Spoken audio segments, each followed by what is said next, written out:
La vérité se décline en gris. André Gide. C'était un vrai bonimenteur. Venez voir ce show inoubliable. Par ici, Lady Sense. Entrez. Il était comme ça, pas de temps en temps, mais sans arrêt. Le colonel était l'homme d'affaires, l'escroc le plus habile et brillant que j'ai jamais vu. Je n'aimais pas le colonel, ni ce qu'il a fait à Elvis. En réalité, j'aimais ce gars. J'ai rien à lui reprocher. C'était un pauvre type. Il n'arrêtait pas de plaisanter. Il avait énormément d'humour, mais il était impitoyable en affaires. Il était bien plus intéressant qu'Elvis. Il était fascinant. Et je ne ferais pas confiance s'il était là.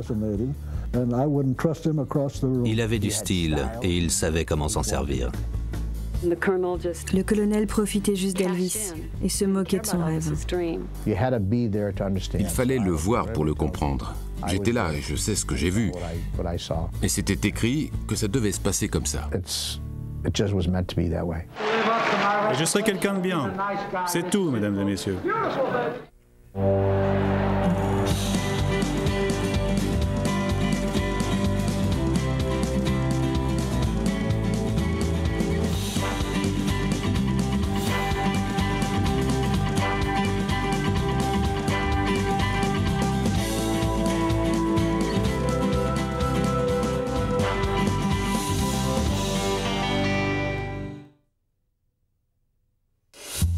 Le colonel Tom Parker n'était pas vraiment colonel. Il ne s'appelait ni Tom ni Parker. Une grande partie de ce personnage haut en couleur reste mystérieuse. Il n'a jamais parlé de ces années. J'ai appris son nom dans un livre. Il s'appelait Van quelque chose. Mais pour moi, c'était le colonel Parker. Il disait qu'il était né à Huntington, en Virginie occidentale. Mais Andreas Cornelius Van Kujic est né le 26 juin 1909 à Breda, en Hollande. Jeune, il était grand pour son âge, disait-il. Il mesurait plus d'1,80 m. Ensuite, il s'est un peu voûté, mais il mesurait encore 1,80 m. En Hollande, dans sa jeunesse, il transportait de gros fromages ronds de l'usine au péniche. À 20 ans, Andreas monta à bord d'un paquebot et entra illégalement aux USA. Il rejoignit immédiatement l'armée. Et il changea son nom par celui de son commandant, Thomas Parker. Sa réaction peut paraître étrange. Il se sentait un étranger n'ayant pas le droit d'être là. Je n'ai jamais compris cette facette de sa personnalité. Après la mort d'Elvis, je lui ai dit « J'ignorais que tu étais clandestin ». Et il m'a répondu « Eh bien, Joe, j'ai fait 2 ans à l'armée et ça fait de moi un citoyen, car c'était l'armée des États-Unis. Si à mon arrivée, on avait demandé mon statut, j'aurais dit « illégal ». Après avoir quitté l'armée en 1932, Parker devint le bonimenteur d'une fête foraine itinérante, la Johnny G. Jones Exposition. Ce travail aura une grande influence sur tout le restant de sa vie. Comme bonimenteur, il criait « Venez voir ce show inoubliable !» Mesdames, messieurs, ça va commencer. Voici Goliath, la plus féroce des bêtes sauvages. Il adorait parler de cette époque, et il en était très fier. Il était plus ou moins chargé des relations publiques. Comme bonimenteur, il s'occupait de tout, des jeux, des hot dogs. C'est comme cette histoire des Canaries. Ils ont peint des moineaux en jaune à la bombe et ils les ont vendus comme si c'était des canaris. Les canaris étaient trop chers contrairement aux moineaux. Cette histoire des poulets dansants aussi, c'était amusant. Des poulets essayaient de manger des graines sur un poêle brûlant. Ils gesticulaient comme ça d'un pied sur l'autre, c'était comique. On aurait dit qu'ils dansaient, c'était marrant de les voir sauter. C'était un arnaqueur. Il n'était même pas en situation régulière. Il avait ce numéro de cirque avec un poulet qui danse. Il jetait un poulet sur le poêle brûlant. Que dire d'autre? À cette époque, il épousa Mademoiselle Ross, qu'il avait rencontrée en Floride. Une légende qui poursuivit Parker toute sa vie le lie à un remède de réputation douteuse, le Hadacol.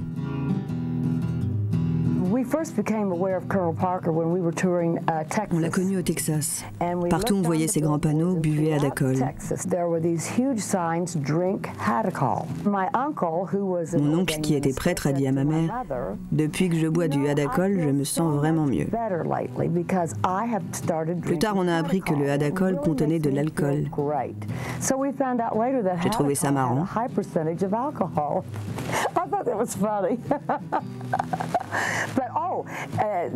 Un jour où il était chez moi avec sa ravissante femme, je lui ai dit « En vous voyant, je pense toujours au Hadacol ». Ça l'a énervé. Après ça, je suppose qu'il croyait qu'il pouvait vendre n'importe quoi. Il n'a rien à voir avec le Hadacol. Il me l'a souvent répété. Je ne sais rien sur ce Hadacol. J'en ai jamais eu dans les mains. Elvis n'a rien à voir avec le Hadacol. La raison pour laquelle je vous dis ça, c'est parce qu'ils ont essayé de m'engager. Mais Elvis ne les a pas laissés m'engager comme chanteur. Début 1940, Parker entama une nouvelle carrière de manager. Un autre travail qui aura des conséquences considérables. C'était le manager de Gene Austin, le célèbre chanteur des années 40. Ensuite, il s'est occupé de la carrière d'Eddie Arnold.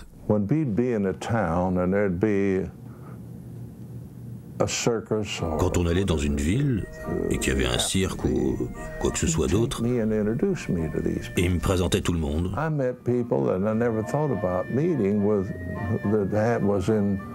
Des gens que je n'aurais jamais pu rencontrer autrement, parce que c'était un ancien forain. Et tous ces gens-là s'aidaient vraiment les uns les autres, y compris lui, il les aidait.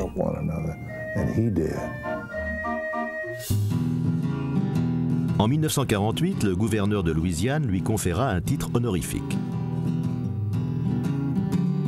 Parker annonça à son assistant qu'il s'appellerait colonel.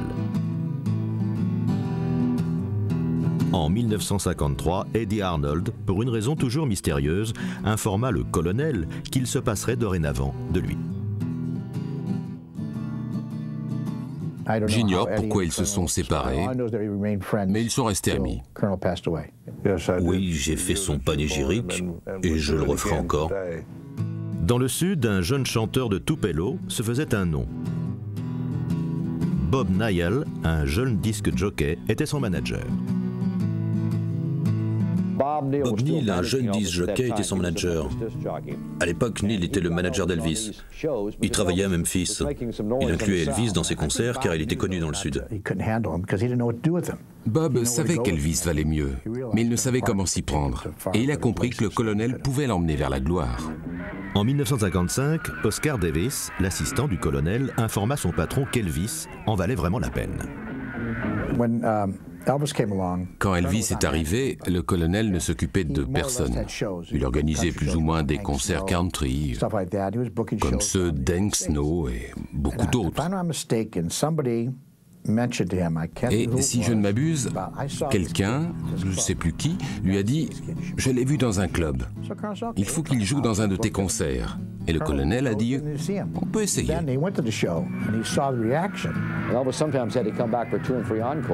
Elvis devait revenir à 2 ou 3 reprises, sinon le public restait là. Finalement, ils ont mis Elvis en dernier. Vu son potentiel, il l'a fait jouer plus souvent et en fin de concert. Hank Snow devenait fou. Elvis devait faire l'ouverture, mais en fait, c'était lui qui faisait l'ouverture pour Elvis. Connaissant les réactions du public, il s'est mis à chercher et a découvert que le contrat d'Elvis arrivait bientôt à échéance. Il a tout fait pour devenir le manager d'Elvis.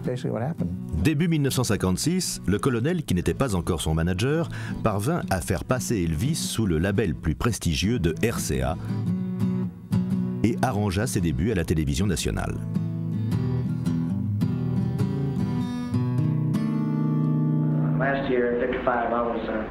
En 1955, mon manager était Bob Neal, disque jockey à Memphis. On a créé Elvis Presley Enterprise et ouvert un bureau. Mais depuis que j'ai signé avec le colonel, tout se fait à Nashville. Au mois de mars 1956, le colonel prit Elvis Presley comme seul et unique client, bien que rien n'ait jamais été signé. Ils n'ont jamais signé de contrat. Ils discutaient, s'entendaient entre gentlemen, puis se serraient la main. Et toutes ces années où ils sont restés ensemble, ils ont honoré ce contrat. Leur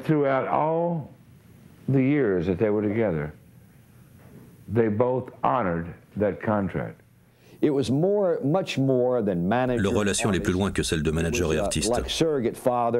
Il était tel un père de substitution, un grand frère, un oncle. Le colonel Parker est devenu un proche d'Elvis. Elvis acceptait donc tout ce que le colonel suggérait. Il l'avait mené au sommet et l'y avait maintenu. Elvis le savait. En plus d'être son manager, ils étaient bons amis.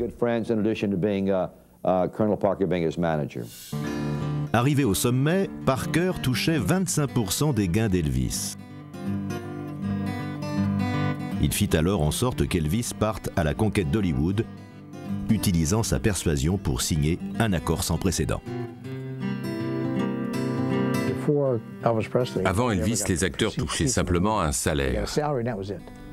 Grâce au colonel, les artistes ont commencé à toucher leur part.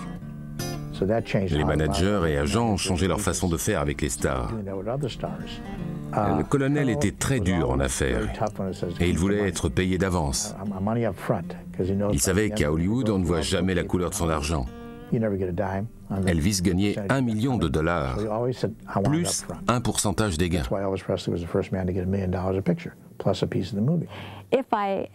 Quand je voyais le colonel, souvent à Palm Springs, je l'interrogeais. Il répondait « Madame, j'ignore tout de la vie privée d'Elvis. Si vous voulez parler affaires, je suis l'homme qu'il vous faut. Je touche 50% de tout ce qu'il fait. »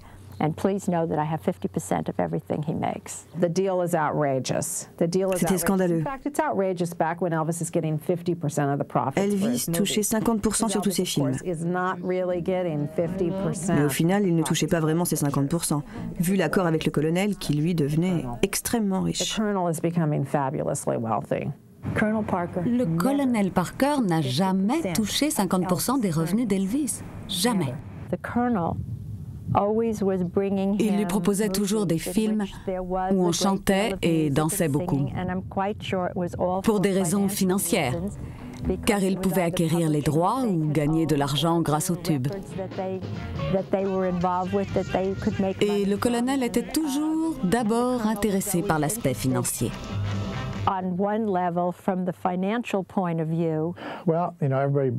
On rejette la faute sur les autres, mais c'est Elvis le responsable. Il prenait les décisions. Je suis sûr qu'il a commis des tas d'erreurs. Mais même le colonel n'aurait pas pu changer les choses, car quand Elvis s'entêtait, le colonel n'avait pas le choix. Il aurait dû le laisser faire ce qu'il voulait, jouer et chanter. Il laissait Elvis prendre les décisions artistiques. Tu veux faire ce film? Tu aimes ce scénario, ces chansons? Et Elvis décidait. J'ai dit, et alors? Il a dit, le colonel n'a encore rien dit. Il ne s'est jamais mêlé de la partie créative. Elvis était une star. Il savait ce qu'il faisait. Il ne lui disait pas comment chanter. Il s'occupait juste de ses affaires.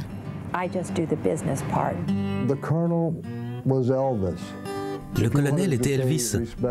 Montrer du respect à Elvis, c'était en montrer au colonel. Le colonel était très enthousiaste. S'il t'estimait, tout allait bien.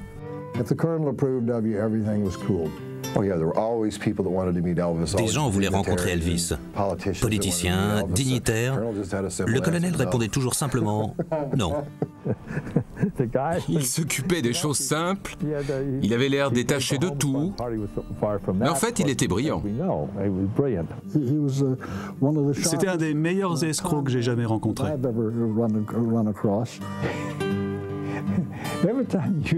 À chaque rencontre, il vous remplissait les poches. Il aurait cousu un bouton sur votre veste. J'avais remarqué que d'un côté, il y avait des boutons « J'aime Elvis » et de l'autre côté, des boutons « Je déteste Elvis ». Alors je demande « Qu'en penses-tu, Elvis ?» Et il me répond « Tout le monde a une opinion. Est-ce que tu as regardé au dos des boutons ?» Et sur les deux était inscrit « Elvis Presley Enterprises ». Vers la fin des années 60, la popularité d'Elvis déclinait.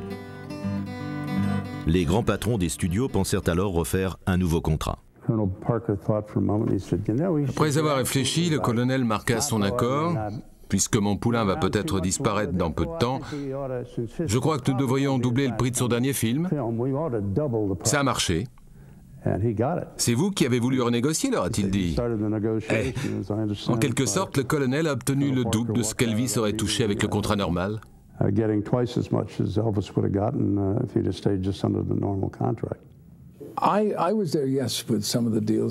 J'ai assisté à des négociations. C'était un négociateur fort habile. Le colonel payait des tas de droits. Lorsqu'il était forain, il devait constamment être sur ses gardes.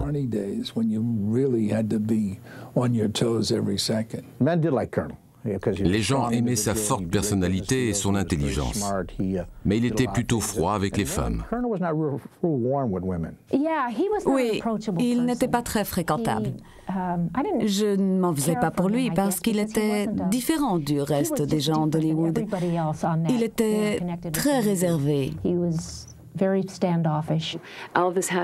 Elvis avait un rêve. Le colonel a juste profité de lui. Il pensait à l'argent et à lui-même. Si le rêve d'un homme meurt, l'homme ne tarde pas à le suivre. J'étais inquiète, mais Elvis m'a dit « Ma vie privée ne regarde que moi. Il ne s'occupe que de ma carrière. » On sait à présent que c'est faux, le colonel était derrière tout. Il adorait bluffer les gens, voir que vous aviez peur de lui. Si ça ne marchait pas, il disait « À elle, on ne la lui fait pas ». Mais quand on le connaissait, il aimait les enfants. Il était très amical avec nos femmes, nos petites amies. Il adorait les animaux et les enfants. Ces gens-là ont un cœur énorme. Elvis aussi aimait les animaux et les enfants. Et les femmes. Le colonel blaguait, mais jamais dans le but de blesser quelqu'un. Je ne l'ai jamais vu faire une blague méchante à quelqu'un. Le colonel était très sensible. C'était resté un grand enfant. Des fois, le téléphone sonnait, il décrochait en se faisant passer pour un assistant quelconque. Not as Colonel Parker, but as an anonymous assistant. Is this Colonel Parker's office? Le bureau du colonel Parker? Qui est à l'appareil? C'est Sam Ferguson. Et on entendait dire à ses amis, c'est le bureau du colonel. Elvis est là? Il vient juste de sortir. Je vais voir s'il a déjà pris l'ascenseur.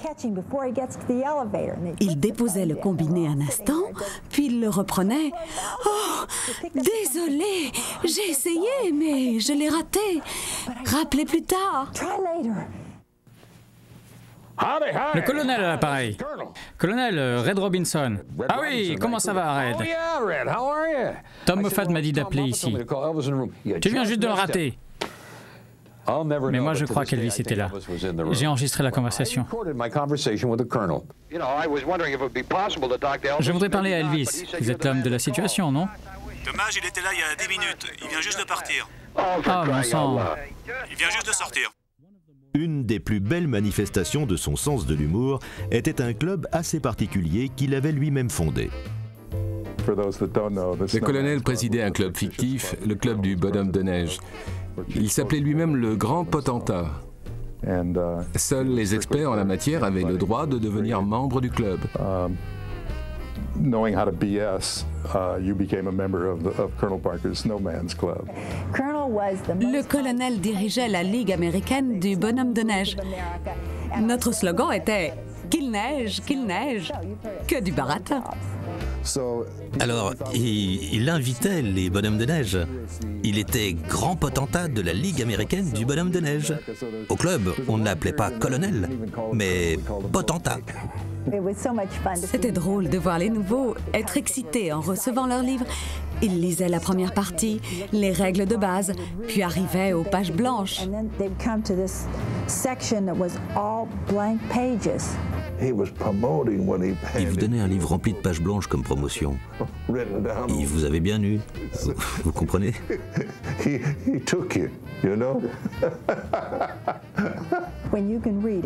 Quand tu réussiras à lire chaque page, tu seras un vrai membre. Les gens le regardaient incrédules, alors il leur répondait « Un véritable bonhomme de neige lit entre les lignes ». En 1967, Elvis épousa Priscilla à Las Vegas, une ville qui aura une importance primordiale pour Elvis et le colonel. Le colonel m'a poussé du coude et m'a entraîné à la roulette. La roulette, c'était son truc. Il a acheté $50 000 de jetons. À cette époque, en 1967, je crois, c'était une grosse somme. Tout en jouant, il me disait « Ce casino me porte chance ». J'ai toujours pensé que c'est pour ça qu'il l'avait choisi pour le mariage. Et au fait, il a perdu les $50 000. Alors que jouer devenait un vice, Parker n'en connaissait pas d'autres. Je le ramenais à Palm Springs et il m'a proposé de boire une bière. Je ne l'avais jamais vu boire. Alors, on a partagé une bière. Apparemment, quand il était jeune, il buvait et devenait un autre. Il savait qu'il ne pouvait pas boire. C'est la seule fois où je l'ai vu boire. Je ne l'ai jamais vu boire, mais il adorait fumer un bon cigare. On avait toujours des cigares quand on partait en tournée. En 1969, Elvis commença à se produire à l'International Hotel, marquant ainsi officiellement ses débuts à Las Vegas. J'ai rencontré le colonel pour la première fois au printemps 69, quand il a signé le contrat pour l'ouverture de l'International. L'hôtel n'était même pas ouvert. Il était encore en construction. Notre histoire a commencé parce qu'on était des âmes sœurs. Notre relation était privée avant d'être professionnelle. À cette époque, sa femme souffrait d'Alzheimer. Elle ne le reconnaissait pas toujours. C'était triste chez lui.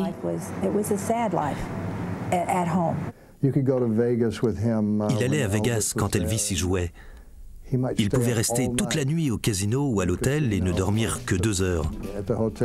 Nous, les jeunes, on était crevés. Mais lui, il débordait d'énergie.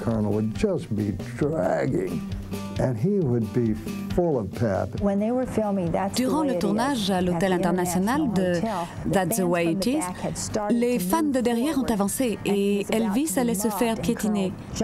Le colonel a sauté sur scène, a pris Elvis et l'a mis en sécurité derrière une barrière. Je n'en revenais pas. Il s'est rassis comme si de rien n'était. Je lui ai demandé si ça allait et il m'a dit « Il fallait que je l'aide ». Las Vegas étant devenu son centre opérationnel, le colonel pouvait, plus que jamais, s'adonner à son vice. Le colonel adorait jouer. On l'ignorait jusqu'à Las Vegas. Jusqu'à ce que je le voie jouer à la roulette. Petit à petit, il est devenu accro. Quand tu deviens accro au jeu, tu vendrais ta propre mère. La mienne, je n'ai vendu que 2 jours, mais elle s'en est remise. Le colonel Parker était gros joueur. Quand Elvis se produisait au Hilton, il a perdu des millions de dollars. Voilà pourquoi il décrochait souvent des contrats dans cet hôtel. Elvis n'a jamais su combien d'argent le colonel lui avait pris.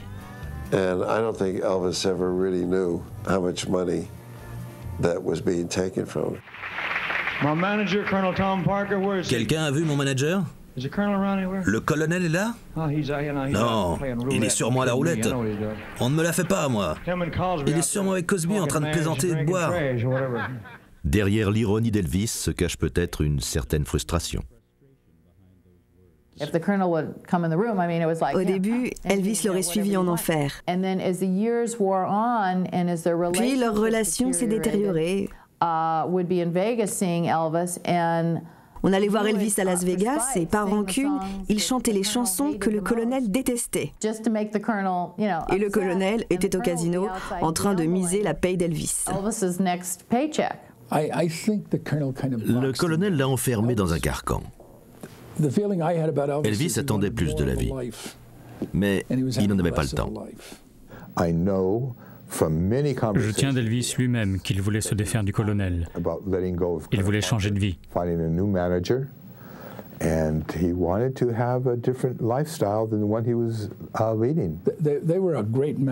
Ils formaient une équipe d'enfer. Mais dans ce cas-ci, le colonel aurait dû lâcher du lest, et il ne l'a pas fait. Lors d'une dispute, le colonel est parti comme si c'était fini. Il lui a dit de se trouver quelqu'un d'autre. Ça a duré une dizaine de jours et Elvis voulait un autre manager. Il voulait que Tom Hewlett s'occupe de sa carrière. Tom était l'un des promoteurs et le partenaire de Jerry Weintraub. Elvis adorait Tom et lui avait même parlé de prendre la place du colonel. Mais Tom l'en avait dissuadé en lui disant que le colonel était ce qu'il y avait de mieux pour lui. Certains musiciens de réserve firent les frais de son excentricité.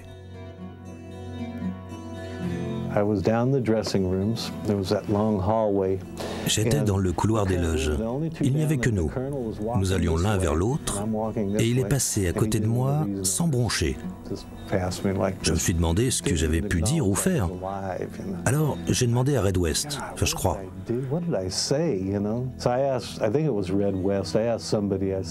Il a éclaté de rire. Lors de la réunion hier soir, le colonel a appris ce que tu gagnais.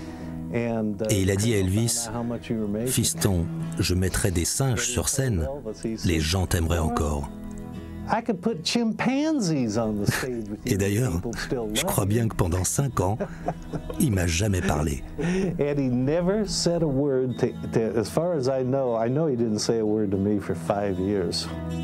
Mac Davis, un jeune compositeur talentueux, a pu constater ses manières d'agir si particulières.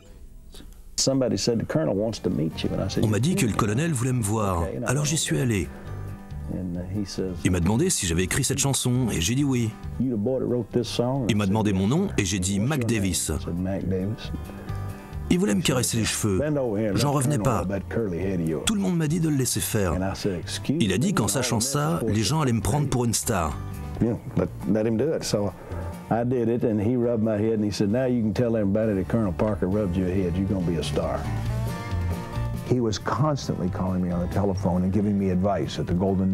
me donnait sans cesse des conseils au Nugget, au Mirage, au Treasure Island, mais pas au Bellagio. Il savait tout.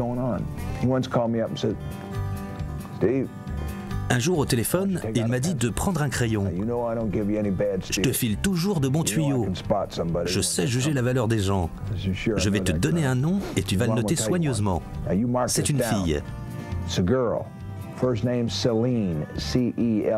Prénom Céline. Nom Dion. Comme le chanteur. Mais elle est canadienne. Elle a une voix éblouissante. Elle va devenir une méga star. Trouve le moyen de la faire chanter au Mirage. Je n'ai pas réussi à lui dire que je ne pouvais pas virer Siegfried et Roy.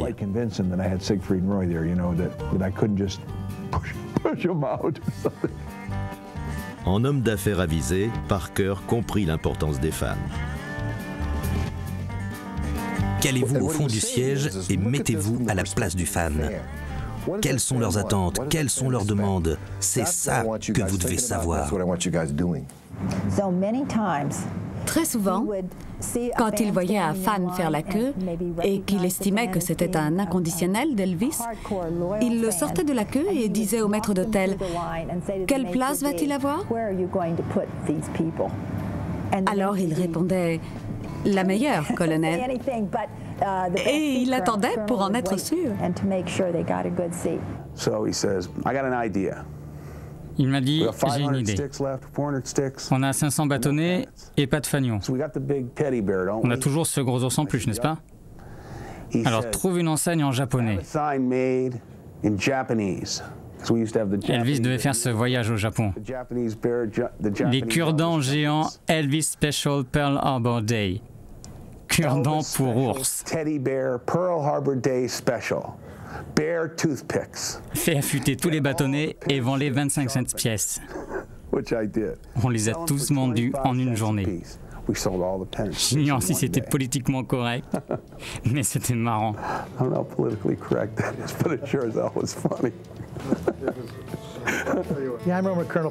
Le colonel a commencé à vendre programmes, posters, chapeaux, toutes sortes de choses lors des concerts d'Elvis. Tout le monde trouvait ça vulgaire et déplacé. Mais ils ont changé d'avis quand ils ont vu l'argent. À présent, on peut tout acheter à un concert, et cher. Un t-shirt qui coûte $1 est vendu $20. Le talent d'Elvis et la magie du colonel les firent conquérir Vegas. Comment ce tandem allait-il conquérir le reste des États-Unis?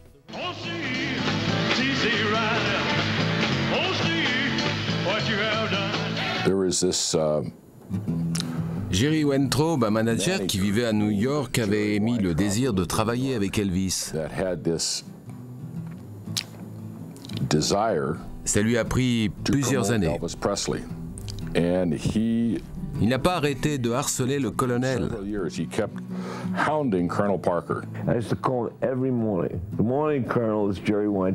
Je l'appelais tous les matins. Je veux une tournée avec Elvis. Et tous les matins, il répondait « T'es dingue. Pourquoi tu continues à appeler? Tu perds ton argent. »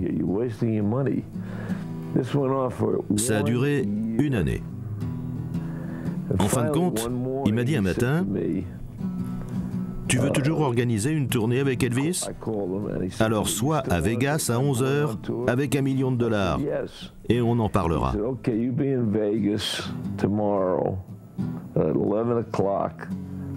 J'ai dit à ma femme, je t'ai dit que j'allais réussir.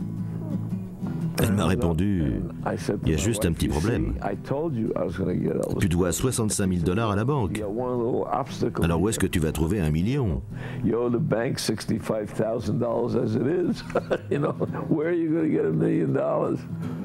Steve West connaissait à la fois Concert West et Jerry Weintraub. Il avait présenté Jerry Weintraub à Concert West. On avait ce qu'il ne possédait pas, c'est-à-dire l'expérience et l'argent. J'ai dit à ce mec, pouvez-vous envoyer l'argent tout de suite? Il m'a répondu, mais qu'est-ce que ça va me rapporter? J'ai dit la moitié de tous mes gains dans le show business, à vie. In the concert business forever.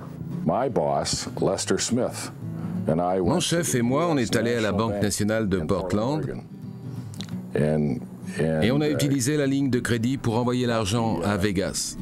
Used our line of credit to wire the funds to Las Vegas. Une heure plus tard, j'avais appelé le colonel et j'étais parvenu à reporter ma réunion jusqu'à 2 heures. J'ai dit, l'argent arrive, j'ai juste besoin d'un peu de temps. Il m'a répondu, je te donne jusqu'à 2 heures. L'argent est arrivé. Alors le directeur de la banque m'a dit, pouvez-vous venir dans mon bureau? Il y a un chèque d'1 million pour vous au nom d'Elvis. Incroyable. Je lui ai dit que je l'attendais. Il a demandé ce que j'allais en faire. Je lui ai dit que j'allais organiser une tournée pour Elvis. Il a dit, besoin d'un comptable? J'aimerais partir avec vous.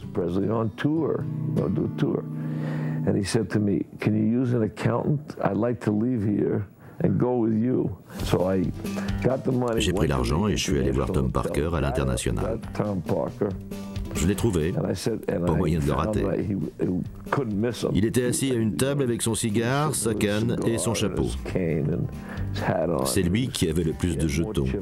J'ai dit, j'ai le million.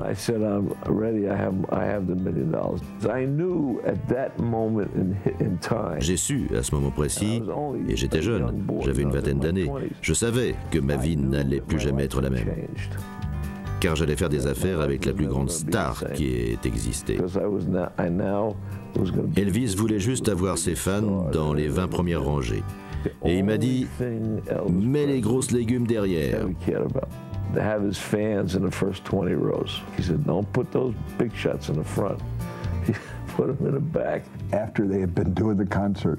Après la tournée, Jerry était devenu très riche. Le colonel et lui se sont revus.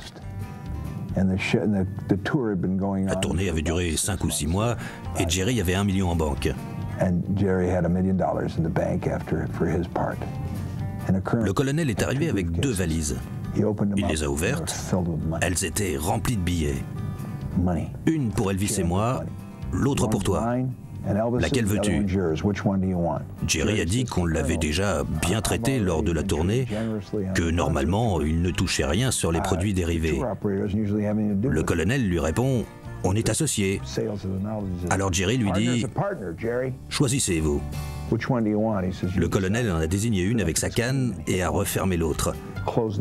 D'après Jerry Weintraub, c'est le meilleur moment de sa vie.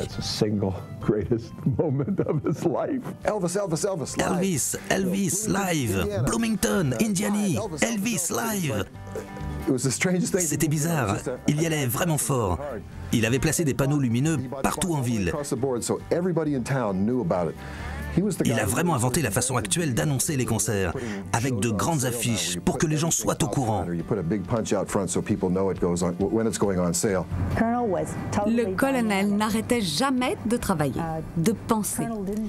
C'était un perfectionniste, 24 heures sur 24 et 7 jours sur 7 pour Elvis. Il exigeait énormément des gens, mais c'était un homme juste aussi. Au milieu des années 70, alors qu'Elvis partait en tournée, je suis allé le voir à Seattle. Il n'est jamais revenu à Vancouver. Il y a toujours un groupe pour chauffer la salle, puis une pause. Et qui vendait le merchandising, elle a crié « Le colonel Parker ». Je suis allé le voir et il m'a dit « Allez, achète-moi quelque chose ».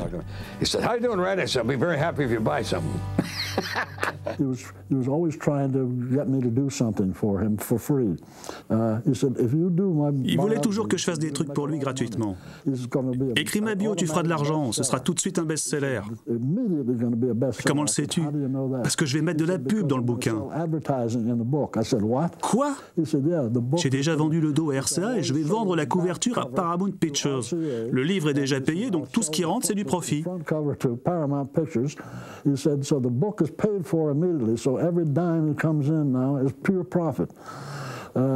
J'ai aussi trouvé un titre. J'ai demandé lequel. Le titre est « Combien ça vaut si c'est gratuit ?» Très bon titre. Faisons plutôt un film sur ta vie. L'idée me plaît. J'ai l'acteur idéal pour ton rôle. Il m'a demandé « Qui est-ce » J'ai répondu « W.C. Fields ». Il a dit « Merci, n'en parlons plus ». Le colonel était généreux. On recevait toujours une prime. Même si on avait peu ou pas travaillé à cette tournée, il s'arrangeait pour que tout le monde reçoive quelque chose.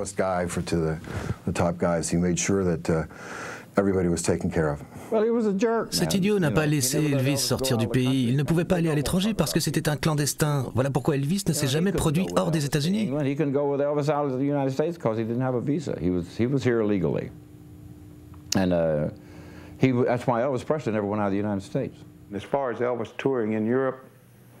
En ce qui concerne les tournées en Europe, beaucoup ont dit que le colonel refusait parce qu'il était clandestin. Ils n'ont pas compris que le colonel connaissait des gens importants. Lyndon Johnson, le sénateur texan, était un ami du colonel Parker. Johnson est devenu président. Il aurait pu s'occuper de ça et il n'y aurait eu aucune trace. Le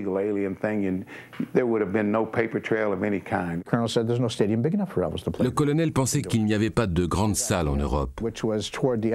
Son idée, juste avant qu'Elvis ne meure, était de rester dans la même salle pendant 30 jours, rester en Angleterre.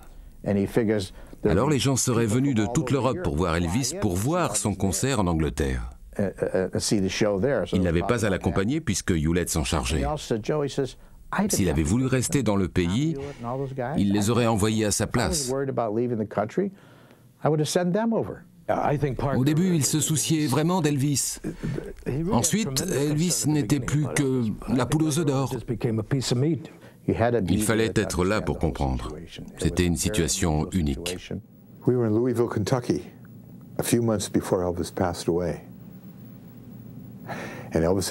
C'était à Louisville, au Kentucky, quelques mois avant sa mort. Elvis a eu une nuit difficile, mais rien ne l'aurait empêché de jouer. Cette nuit-là, il avait de la fièvre, des nausées, des insomnies. Il avait l'impression qu'il allait mourir.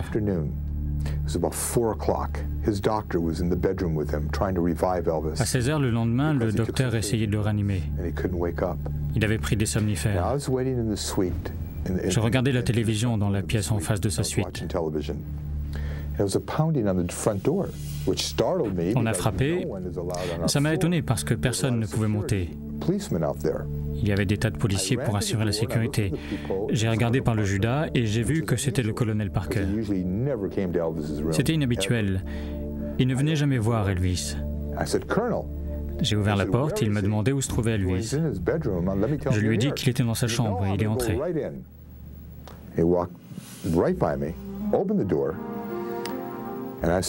Quand il a ouvert la porte, j'ai vu le docteur plonger la tête d'Elvis dans un seau d'eau froide. Elvis était à moitié conscient dans son lit. Puis la porte s'est refermée et j'ai pensé « Génial, parfait. Le colonel va voir dans quel état est Elvis. Son état de santé va lui sauter aux yeux. »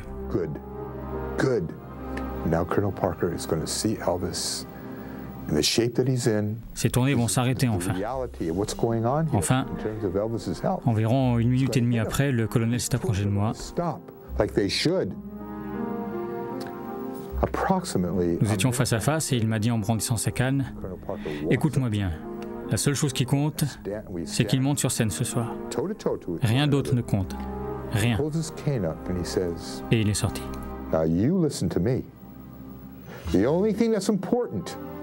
Is that man is on the stage tonight. Do you hear me? Nothing else matters. Nothing. And he walked out. Lors d'une tournée, il est revenu un soir en pleurant. Il disait qu'il l'avait perdu, qu'il avait perdu son ami. On n'avait pas réussi à réveiller Elvis pour qu'il assiste à la réunion.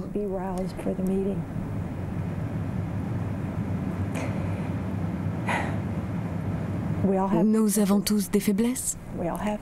Nous commettons tous des erreurs. Et le colonel comprenait Elvis. Il a tout essayé pour aider Elvis à s'en sortir. Mais c'était impossible. Je veux que les fans sachent qu'il a toujours aimé Elvis.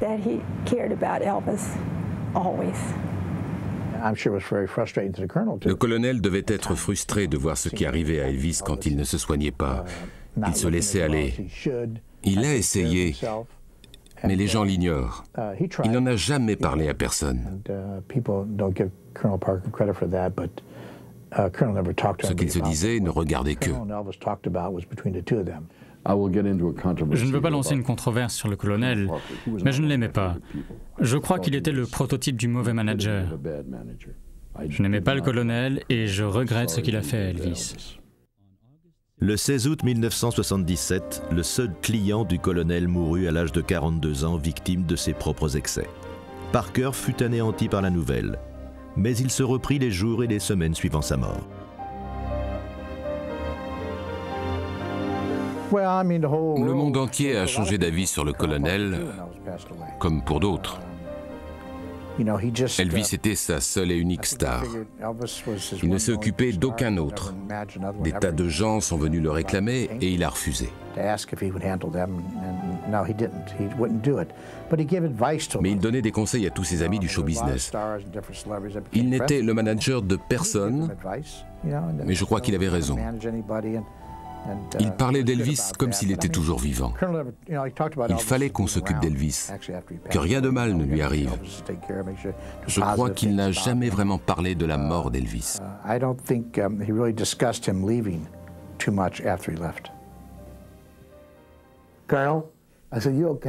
lui ai demandé si ça allait. Il m'a dit qu'il avait une idée. Tu as déjà regardé CBN? Bien sûr, c'est une grosse chaîne. Tu ferais de grandes choses sur CBN. Je lui ai répondu, vous ne me demandez pas de devenir le révérend Orlando. Est-ce que j'ai bien entendu? T'as compris, parfaitement. L'affaire est close. Le repas est terminé et je lui ai dit, vous avez besoin d'un docteur. Vraiment, on ouvrira une église. Et j'ai dit, colonel. Il a dit, on vendra plus de Bibles.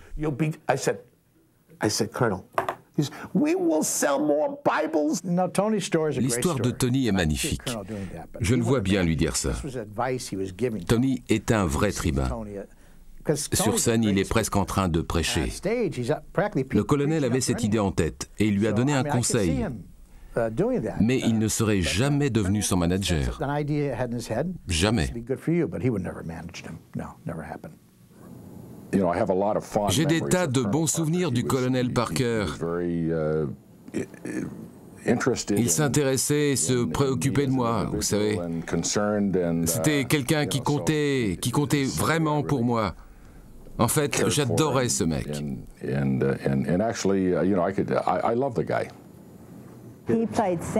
Il se déguisait souvent en Père Noël pour les enfants. Souvent au restaurant, quand un couple mangeait un maigre repas, il disait à la serveuse qu'il voulait leur payer le repas pour qu'ils puissent en offrir un plus copieux. Il faisait sans cesse des trucs comme ça. Il a donné des milliers de dollars aux œuvres de bienfaisance. Et il stipulait à chaque fois pas de publicité.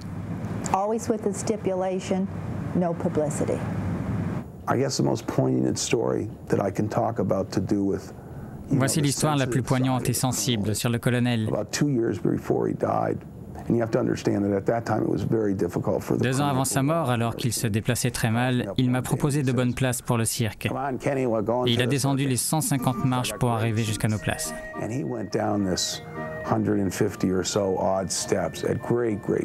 Il a énormément souffert pour y arriver et voir le spectacle. Au retour, j'ai cru qu'il allait mourir. Son visage était en sueur. Et il a fait ça pour moi et mes gosses.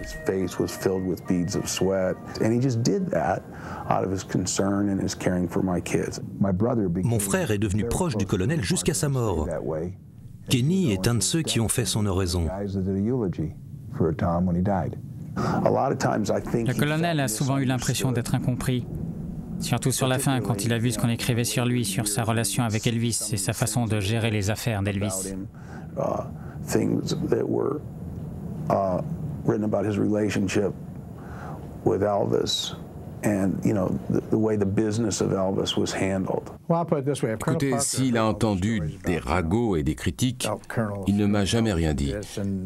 Je sais qu'il en a entendu parler, mais il n'a jamais rien fait.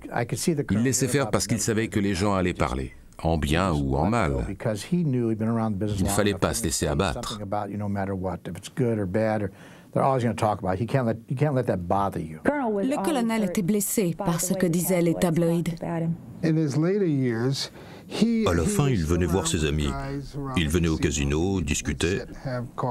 Sur la fin, il avait l'air très seul et très déprimé.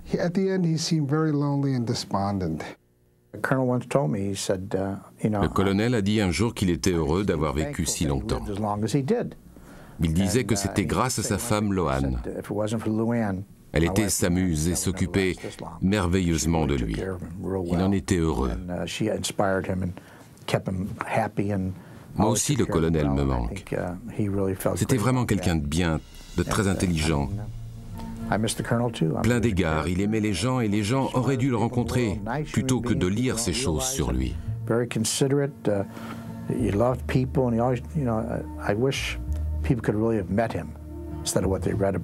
Le 21 janvier 1977, Andreas Cornelius Van Kojic, alias le colonel Tom Parker, mourut d'une attaque à 87 ans. Il est mort 20 ans après son client légendaire.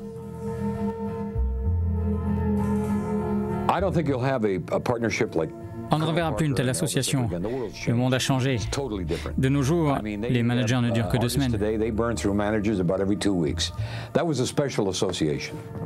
Ils ont changé la face du monde. Les gens normaux ne peuvent pas faire ça. Il fallait être là pour comprendre. Seul le colonel savait parler à Elvis. Un autre manager n'aurait pas fait aussi bien que le colonel Parker. Bien sûr, le colonel a commis de nombreuses erreurs, mais personne mieux que lui ne savait s'occuper d'Elvis Presley. C'était le Elvis grâce au colonel. Le colonel a canalisé et fait exploser le talent d'Elvis. Et c'était son œuvre. Quand je vois certains managers, ils n'auraient pas fait d'Elvis Presley la légende qu'il est devenu.